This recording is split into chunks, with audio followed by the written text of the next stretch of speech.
Welcome to Femme Parler Podcast, where we are unpacking opinions and changing destinations. I am your host, Shirley Altador, where each week we will chat about how to rise strong out of all types of obstacles that come with relationships. Through personal life experiences and discussions ranging from infidelity, trust, forgiveness, sex, heartbreak, self-love, and so much more. I am passionate and obsessed to provide guidance to every woman to create a better life. Let's dive in, pull up a seat, make sure you're cozy, and get ready to be challenged and encouraged while you learn. With me, your virtual girlfriend.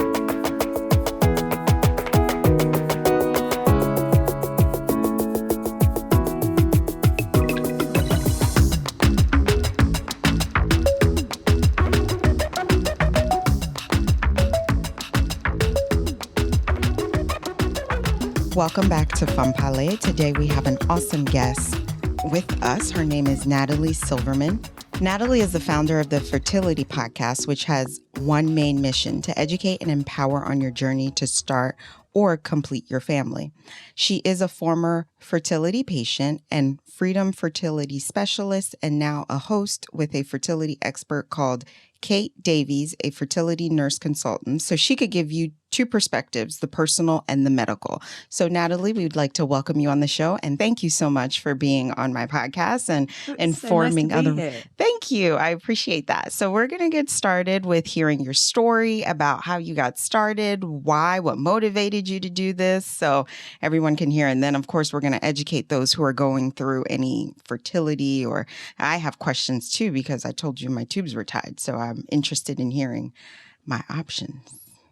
Well, so my kind of launch of a podcast was as a result of going through my fertility treatment 7 years ago. So I've been podcasting for ages, and my background is in radio. I was a breakfast radio presenter on like a commercial radio station in the UK, and I've been married a couple of years. My husband and I, met and got married quite quick. We'd had the whole chat about, we both want kids. I was mid-30s, so we pretty much got married, started trying, and I was aware of friends having problems. Also, in most mainstream kind of press about women at 35, you're told that's where the clock's ticking. And so, I was aware of it, but it wasn't something that I totally understood, and didn't really understand my cycle, didn't really know what we were doing. We were just trying to have a baby. And it became apparent that actually wasn't happening. And quite quickly, I pushed for us to have tests, and quite quickly we were told actually there was an issue, and that because I was 36, we were going to be eligible for funded treatment in the UK. I know it's really different in the US, but in the UK there is NHS funding depending on where you live. It's really kind of contentious because it's not the same across the country. Okay. So it's called the postcode lottery. That's a whole nother conversation.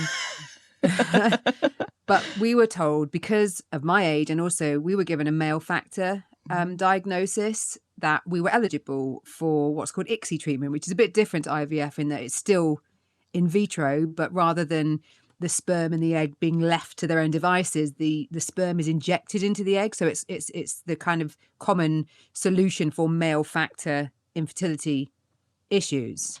So I have a question. What is a male factor? What does that mean? So it means that it was my husband that had the problem. Okay, so, and I'm sorry if I ask questions that are kind of ignorant. This is like educational for me as well. So was his sperm count low, or did they have to like do extra stuff? Well, what the kind of parameters for like sperm health are count, and there's like mobility and morphology. So there's their ability to move and the kind of shape of them. And ours was a bit of a shape issue. So it means that they have to find one that's a better shape. And the hard thing was that my husband at the time was a personal trainer and a health coach, and he was in the best shape. And you can imagine, for a guy being told that there's a problem, he couldn't believe it. And also we weren't really told what to do about it, which started the cogs turning for me. We were like, why can't we find any answers? We were looking online to try and see what you could do to try and help. And it was things like don't wear tight pants, and maybe don't cycle. And there was a few little tidbits that we got that were diet lifestyle changes that my husband could make. There's conversations about, smoking is really bad for fertility, for men or women. Okay. Alcohol, you got to be sensible. It's always good to be careful about, your diet, but that's another conversation. But the long story short was that we had success first time, which was amazing.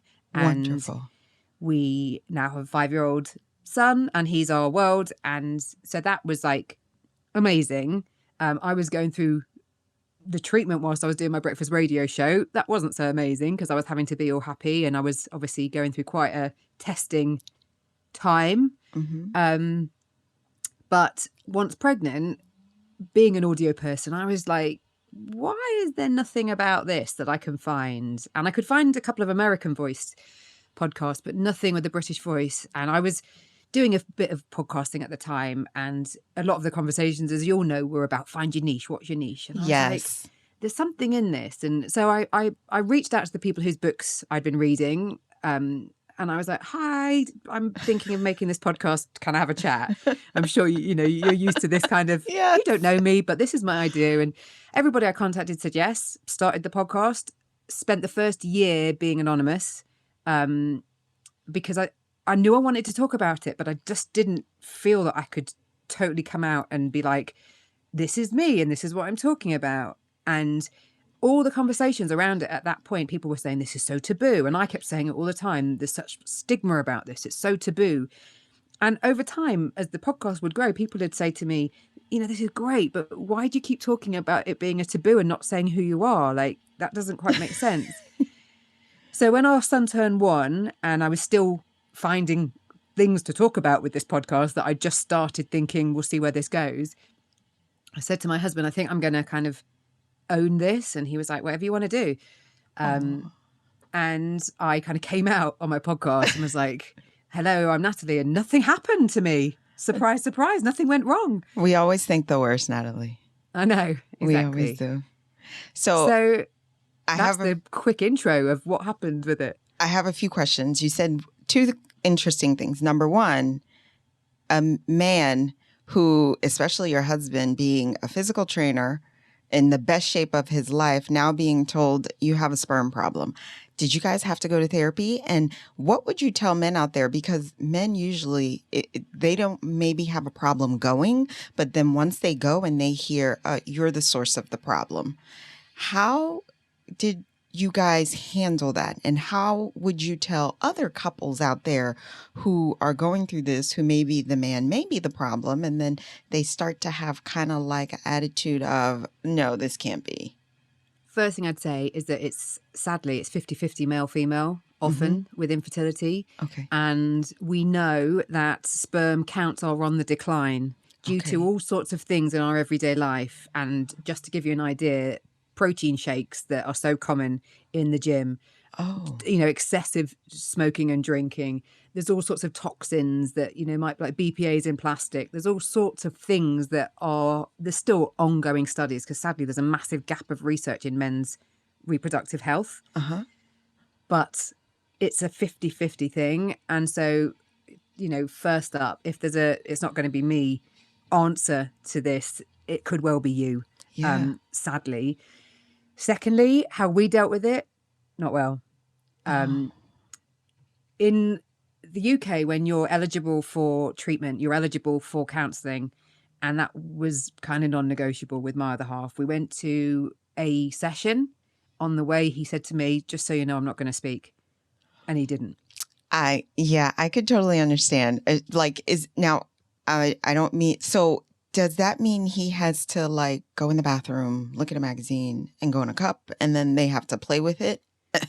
Pretty much, yeah. Oh. The sample giving is, as he described, it was one of the like most humiliating, embarrassing thing that he had to do. And actually, I went back to the clinic that we've been at.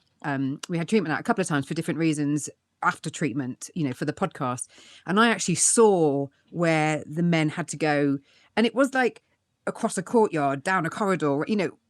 Like the whole process wasn't just you go in a room and it is embarrassing in that there are the magazines and they are pretty sterile environments as they have to be, but they're pretty thoughtless, the way that they've been decorated. And then there's like a hatch on the wall, and you can often hear people going by. I've spoken to quite a lot of men about how awful that sample giving is. But there was very little communication between the pair of us about it. He was very closed, and I've talked a lot to men about this very issue, because I wanted the podcast to also be a voice for men. And Yeah. sadly, there's so much shame and guilt attached to all of this, and slowly there's been more support become available for men, but still a big and difficult topic to be talked about. So you're sitting in the car, and as you're driving here, now your husband tells you, I'm not going to speak. How does that even make you feel? You are 36 years old, and I'm 37. Of course, maybe when I was 15, 36, 37 may seem old. I remember saying, if I don't have children by 35, I'm too old for that. Now, I thought I'd have 3 by 30. You did. I thought I would be all done by 30. But the interesting part is your mind changes. You change as a person, because even now, even though my tubes are tied, I considered, like, do I want more children?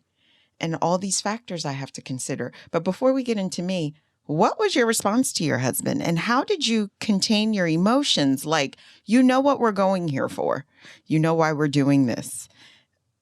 Why am I getting this response? I can see us going to the appointment, and I'm just trying to think of what I was actually thinking. I think I didn't believe him. I think I thought that he would talk. Oh. And when he didn't, I was upset during the session. Yeah.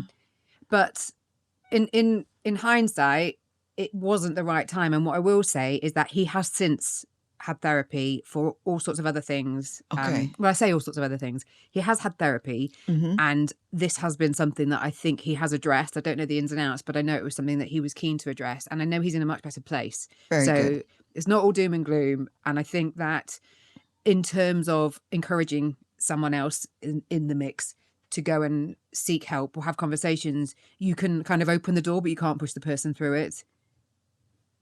And I'm glad you said that, because I'm glad you're not just making it all butterflies and cupcakes and sharing with us that there are hard times. It's not, you have a beautiful 5-year-old son. Yeah. So, everything went successfully, but I'm glad you're sharing there were turmoils. There were little patches in the road that you guys had to deal with. And not just then. I mean, it's carried on. Okay. So, it's not like you go through infertility, you have success, and then everything's fine. I was just writing a blog about it today, actually. Okay. It is something that stays with you, which is something that I don't think a lot of people are prepared for until they're in it. Exactly. And then even once you become a parent, obviously there's all sorts of fears and things that go on becoming a parent. But I think once you become a parent through infertility, and you're so grateful and so, kind of thrilled for what's happened, you almost get caught out when things related to this journey catch you off guard. And I suppose what I mean by that is things like grief. Yes. And comparisons and things like that. So when it comes to the procedure you had, is that what's called in vitro fertilization, or is that different? No, in vitro fertilization is the long term for IVF. Okay. And IVF is slightly different to ICSI. So it's still in a lab. It's still the same process once the two parts, the egg and the sperm, have been combined, but the combining of them is what is different. So in vitro is the egg and the sperm are literally left to come together. Okay. In the little petri dish, whereas ICSI is when the sperm is actually injected into the egg. It's given like the most help it can get. And this is called ICSI. Yes. Okay. So don't ask me what ICSI stands for. I can't remember. Okay. So now, is that the same thing? Is it true that the physicians will give women an option to get like a turkey basin? And if they have their own sperm, to inject them? I've heard of that. Is that true, Natalie? I don't know if that's true, but that's something totally different. And that's something that's more akin to IUI. IUI. Which is a different term. Oh, and okay. IUI is when like semen is kind of washed and then it can be injected. I mean, I don't know about people giving people turkey basters, and which obviously isn't the correct term for the actual medical paraphernalia. but that's a different method where, especially in in same-sex couples, that's something that gay women will do to try. Like in the UK, I don't know what's the same in the States, but there's Oh, an in the UK, the idea is that you need to have tried IUI 6 times before the IVF process starts, because 6 times is like basic, kind of every other month type attempt. So it's okay. blurry waters in what the different ways of doing it around the world are. Okay, so IUI is more catered to the to women, lesbian women who want to have children, even though it falls under the fertility category, but Yeah, I yeah, guess it's and more catered to them. yeah, and it's not like heterosexual couples will try it as well, Okay. Oh, but I okay. think it's the definite first step for lesbian women. Okay. Okay, But I'm gotcha. not a fertility doctor. Let's just get that out there. I'm just telling you stuff, just Okay. in case you're listening and you're like, that's not what my consultant told me. Okay. Don't quote me on it. Okay, gotcha.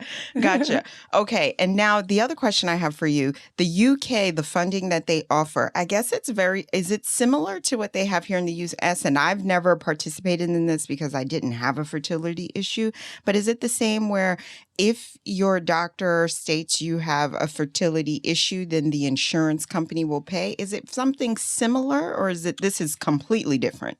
Well, it's similar in the sense that you're referred by your doctor Uh-huh. for this, but it's Okay. not your insurance company. This is on the NHS, which is our National Health Service. So things are very different I in the see. UK. Okay. And the National Health Service in the UK, depending on where you live, the budgets for them, it's intertwined with the local governments. It's all very involved. And what's been happening over the last, since I had treatment 7 years ago, is that different areas of the country have looked at their budgets. Uh-huh. Of course, things change all the time, and they've gone, no, we don't want to put as much money there. We want to, even though the guidelines from the kind of regulator are that couples should be eligible for 3 rounds, because the studies show that if you know you've got 3 rounds of treatments, because of the success rates of IVF as well, if you know you've got access to 3 treatments, the stress levels are reduced.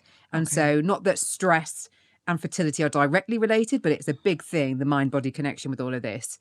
And so that kind of weight being lifted of having 3 attempts, it's considered to be a better way through treatment. Unfortunately, often it doesn't happen. Often people are only eligible for 1 or even none. And so then a lot of people have to self-fund. So they either have an insurance route or Okay. they're paying, they're paying as they go.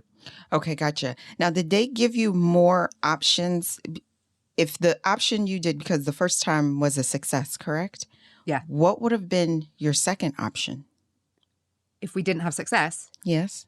we just would have gone again. So we were eligible for 3 rounds. Mm-hmm. So what would have happened, because we actually had frozen embryos, so the next step would have been we would have tried again with our frozen embryos. Okay. And then if that didn't work, I think that is 1 round, Okay. because that's from that first round. And then if that didn't work, then there would have been a second and a third. And that's the same. And I'm assuming, is the Petri dish what you did? Is that what, because I've heard Petri dish, is that the same where the egg and the sperm are in a dish?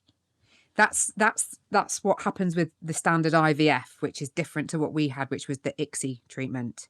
Oh my gosh, then I'm really so I'm getting, I guess what I'm hearing from other people, like I'm just getting bits and pieces. This is so more, obviously, and the information that I'm getting is all jarbled up because I'm telling you things, you're like, nope, it's this.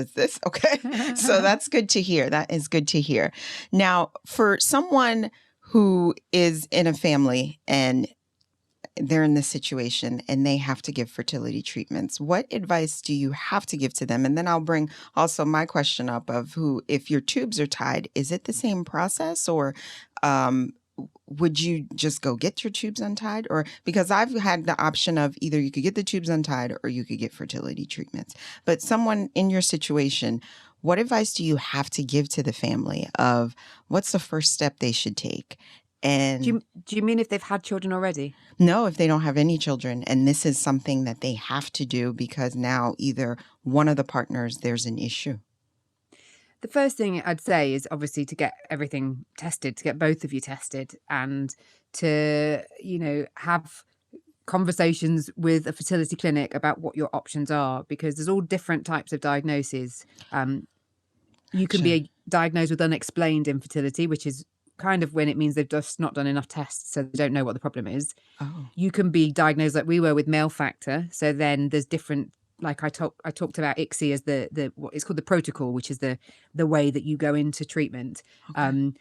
There's things like if, for example, you're not ovulating, Mm-hmm. and it might be that you have a diagnosis of something called PCOS, then there's a process of like ovulation induction, which is a form of fertility treatment, and it's a kind of a course of drugs that you take to help you ovulate. So there's different things, and it's not for me to say what you should do because everybody is so different, Okay. but you should definitely seek advice. And there's some brilliant kind of ways of home testing. Obviously we're talking in a pandemic where accessibility might be questionable, but there's home testing that you can do for the basic tests to know your egg reserve, which is one of the main things for women trying to conceive, and you can look at your hormone levels, and for men obviously you can find out your sperm count. Okay.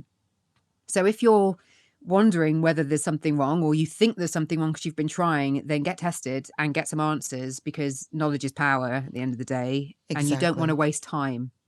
Is there a certain amount of time where you should did the physicians tell you that after a year, if nothing's happening, you should go, or after 6 months?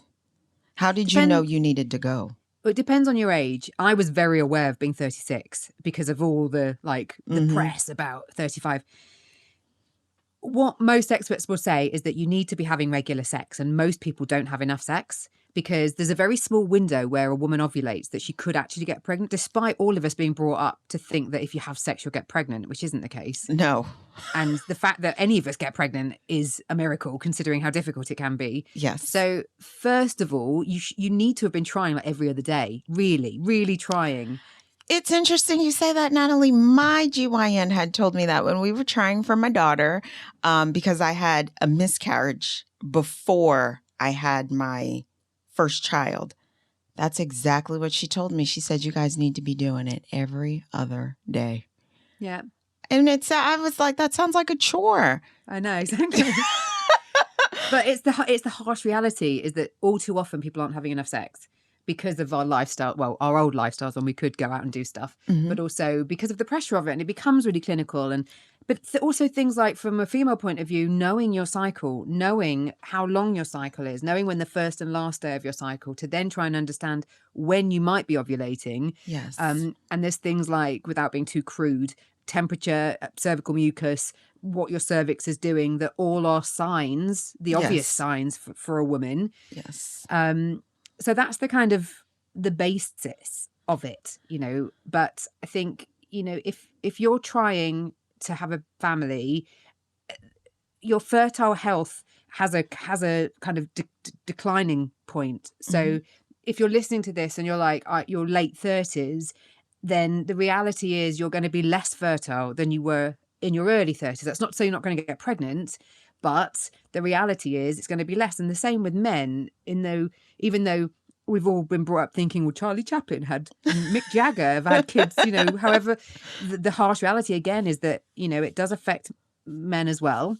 And really we should either try and get on with it or try and find out if there's a problem. So at least then we know. And if we know there's a problem and maybe we're not ready, then there's other things. You might want to freeze your eggs, or you might want to look at what's going on in your life and take that promotion, yes, now, because you've decided that's what you want, rather than kind of being hit by this, oh my God, I can't have kids. I thought that was a given. I thought that was my right, because that's kind of what we're brought up to think, that you grow up, you meet someone or not, but you have a kid if you want a kid. Like, how hard is it? It shouldn't be hard. You don't think about it until you're in that situation.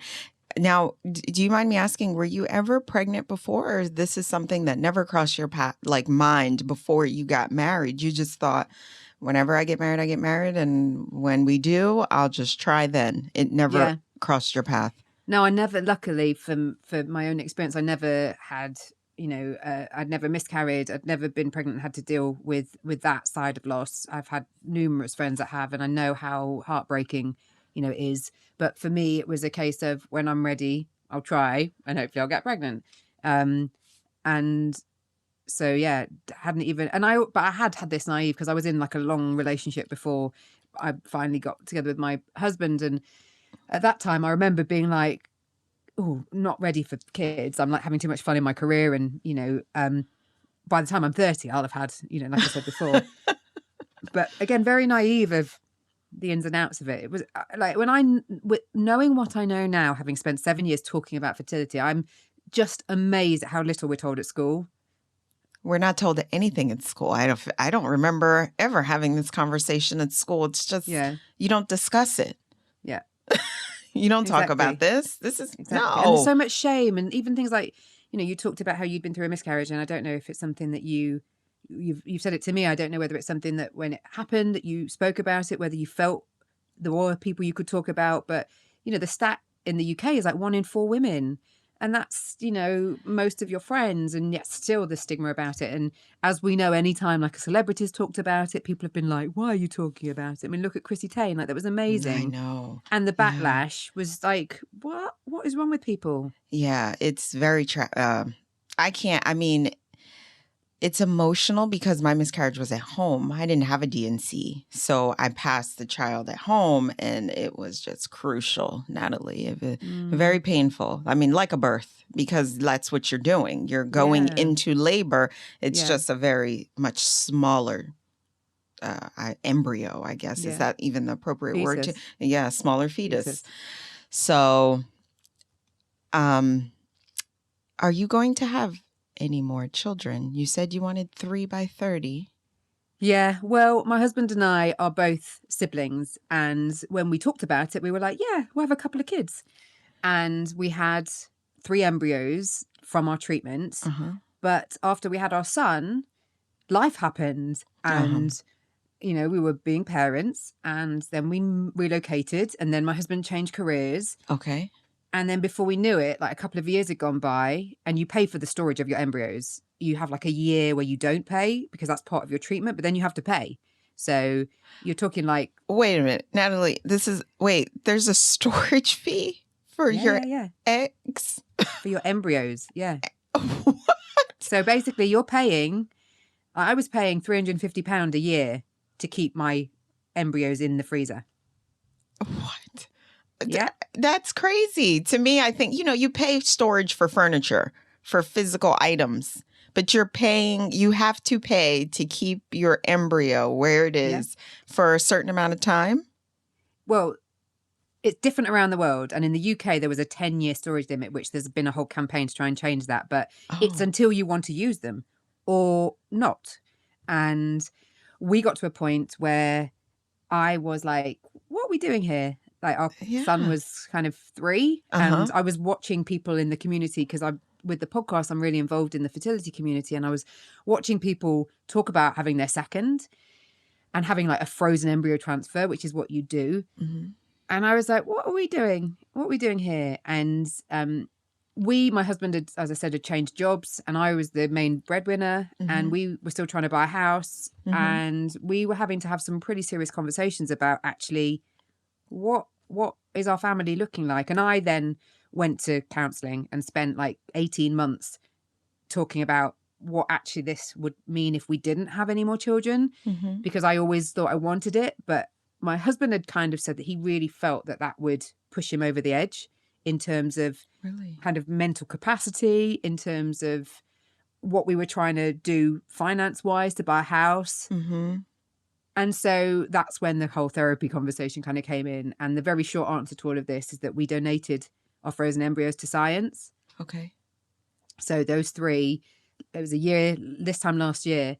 And so I've since, especially with my podcast and with the kind of like the community I've got online, I've been talking about what that feels like having decided to stop, and what having 3 children, having a family of 3 feels like, in that I feel there's a really kind of unhelpful narrative around you having 1 child and people questioning you as to, is that fair on the child, and making you feel guilty as to why you've not given them a sibling, and even your own guilt of being a sibling and knowing what that feels like, and knowing that you've not provided that for your child, is something that I've had to do a lot of soul searching. And that decision to donate was the hardest decision I've made in my life. What does that mean, donate to science? Is it so So, they can study? yeah. So you have options to donate to another couple, but I was too old. I was 36 and you have to have been 35 or younger. And also it didn't quite sit with us that our child could basically be being raised by somebody else. As much as I know there's so much heartbreak from people still trying to conceive, we couldn't. So there was that option. There was the option to, what the terminology is crap. It's like destroy them, let them perish. Okay. Or the third option is to donate them to science. And I was really keen that we would do something useful with this precious little thing these three precious things that we weren't going to use. And a lot of the failure of fertility treatment is due to implantation failure. Mm-hmm. And the only way they can get to the bottom of that is by researching what's happening to an embryo and why it might not implant. Okay. And so once we'd made the decision, I actually went back to my clinic again and was like, look, every time I talk about this on my social media, people ask me questions and loads of people are struggling with this decision. Loads of people have their head in the sand and say they're like in limbo. They can't bring themselves to make the decision and people just keep paying the storage. And I talked to a lady the other day who was saying that she's in Dubai and she was saying they're not even allowed to donate them to science. And they've had 2 children, but she thinks that the clinic have probably just got rid of them. She doesn't even know. Like, it's such a difficult thing for people to say, especially if they've not had children. If you've not had children, you've got frozen embryos. Exactly. Yet you just don't know if you can face more treatment, if you've had failed treatment or you've miscarried. So I wanted to kind of, again, talk about this difficult conversation. And when I went and spoke to like the head of embryology, he was explaining to me that this embryonic material is like a gift to the researchers because they just don't get access to it, because sadly loads of people don't kind of donate, address what they're going to do. And so the embryos do get wasted. They get either forgotten about and then they get put in the bin. I mean, there's stories of different countries. I think in China, there's like thousands of forgotten embryos that, you know, they could be used for research, yet people just, they either do forget. I don't think you ever forget. They just can't face it. They don't want to have the conversation because it's it. hard conversation. It's kind of like talking about death. You know, Totally. when your parents are getting older, I guess I can put both of them in that same similarity. You don't want to discuss it because you don't want to face the reality of it. So I guess with the embryos, it's still the same. I'm just going to ignore it and act like it's there, but I'm not going to discuss it any further. So just let them sit there. And because they're not getting permission, they can't do anything with it. Yeah. Interesting. Okay. All right. So that is good to hear. Now, how do you guys feel, you and your husband, 7 years later?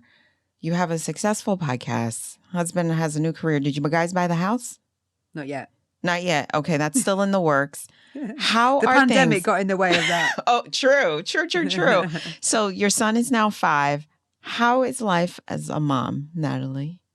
Well, life is great in terms of, you know, I've got a real kind of spirit of a little boy, and that whole, have you only got one? There was a brilliant quote that the author Anita Diamante said when she was talking about a similar thing, that she was like, I stopped at perfection. And I like that. Like, my little boy is, you know, he's a real character.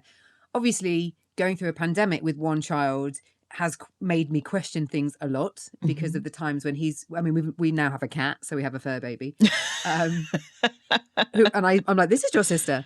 But there have been questions, you know, he's talked about, not so much now, but probably about a year ago, he did ask questions about when he started school and he made friends and they had siblings. He'd ask questions about a brother or a sister, but then he reminds us that he didn't like a baby. And in the therapy that we had, me particular, one of the conversations was all about what the family as a 3 would enable us all to do. And that was really powerful in terms of, you know, I run my own business and I talked about being the main breadwinner, and my husband had his kind of mental health struggles, and looking at what we had rather than what we could have, and looking at the idea of, you know, still wanting to buy the house, and we really were head over heart with all of that decision making. But it's definitely, you know, we were looking at a bike to buy. It's his birthday, our son's birthday next month, and we were looking at a bike to buy him, and my husband was getting all excited about, you know, what he could buy him, and he only has to buy one bike. He doesn't have to buy. So And I know that was a big thing for him. He wants him to have everything that he couldn't have as a kid. And, things like that you look at that enabling, I think, when you're faced with your life not maybe looking how you'd imagined it to be. Mm-hmm. Is your husband older? No, younger. Oh, he's younger. Yeah. So I guess that's another, by not a lot. Is it a year or two? Couple of years, yeah. Oh, so I guess when you're 36 and you have a younger husband, so Yeah. do you think that also played? I forgot to ask that in the beginning. I could maybe see if he was older, but he was younger than you. Okay, so that's interesting to hear as well. Yeah. Now, for women who, myself, who tubes are tied, like, do you discuss that on your podcast if your tubes are tied? No? Do you know what? I haven't had that conversation. I don't know. I don't know about it. I don't know Oh. like what's the way To go would about be. it. Yeah. But I would assume it would be IVF. It would because- be either two things I was told. It would be IVF. Yeah. Or if they are not burnt and they were just tied, then I can try to see if I could get them untied, reconstructed, and then see what happens. The chances of that, they say, if it's not my medically wrong terms, if it's not a smooth tube, it could result in an ectopic pregnancy. Which is a huge risk. Yes, that's a huge risk. So yes, then of course the option would be IVF. So how many children do you have? I have 2 living children, but I had 4 pregnancies, right, and 2 living children. And I love that you say that. And I really admire any of my friends and colleagues who have miscarried and talk about their family like that. And how do people react when you say that? Well, to be honest with you, now in this podcast, it's coming out. I don't know. Yeah. Normally only people who are close to me know. And my first was actually, I got pregnant young, Natalie. I was 16. I turned 17 in March. So the first was an abortion. The second was a miscarriage. And then the 2 living children. Both abortion and miscarriages are very tragic. I made the decision because I was young and I didn't really feel the support around me. And I kind of scanned my life and I felt as though I don't think this is a right decision to make. The interesting part is Dad and I are still together. So there's a part of me, Natalie, I beat myself up and I say, we are still together.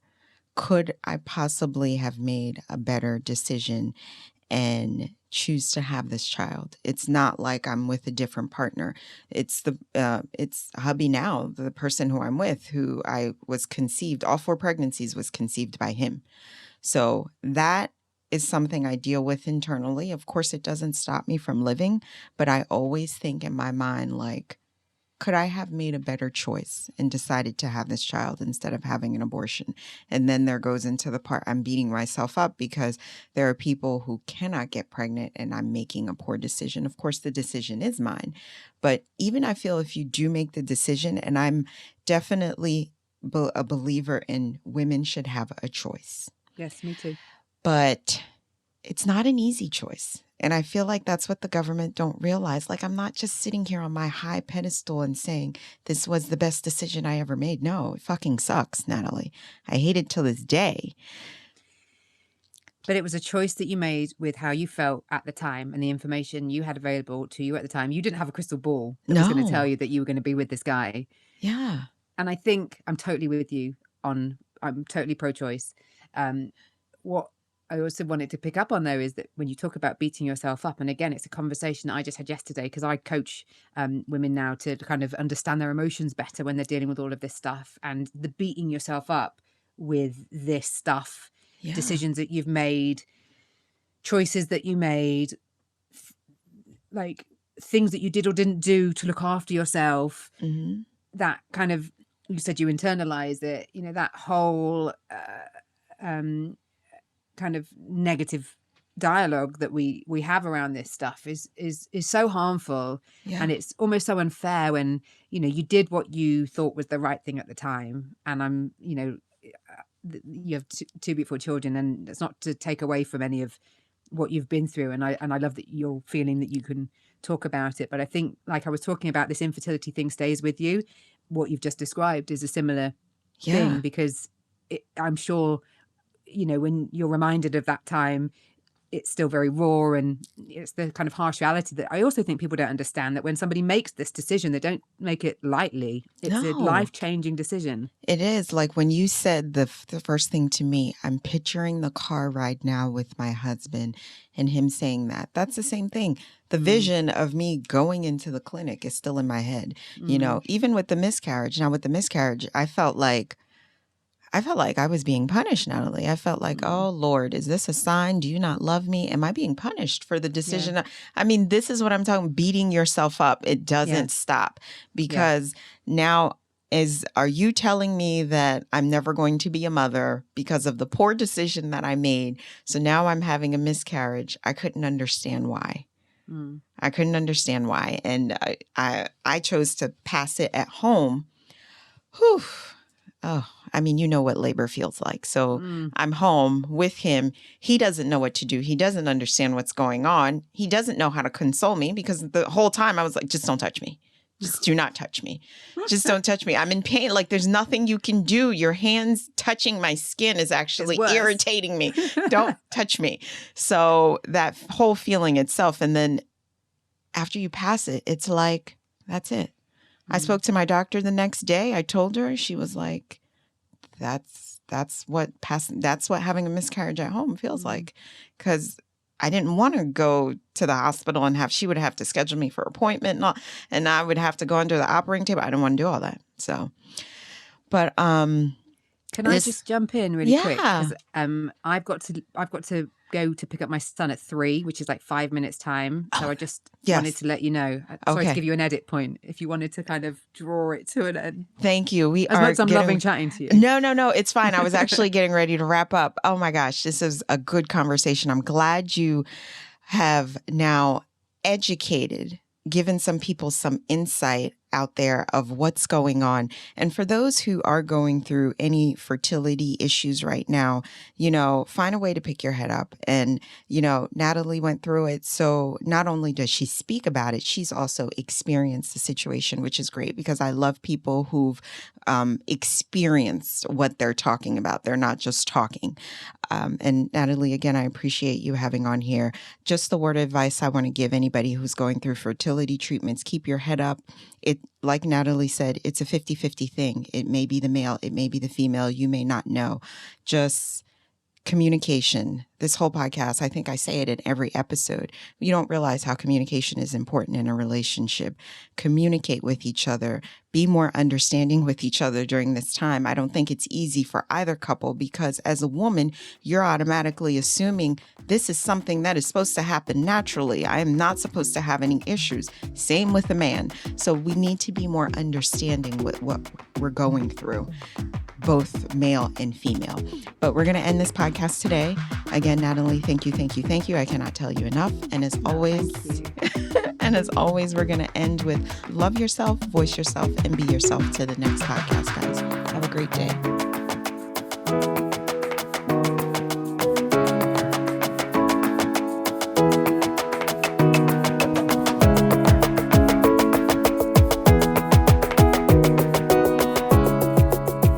Thanks for tuning in to Fanpale Podcast. If you want to continue the conversation or share your takeaways, I want to hear from you. Head on over to the website or join our Facebook community and comment your favorite part of the show or share your thoughts.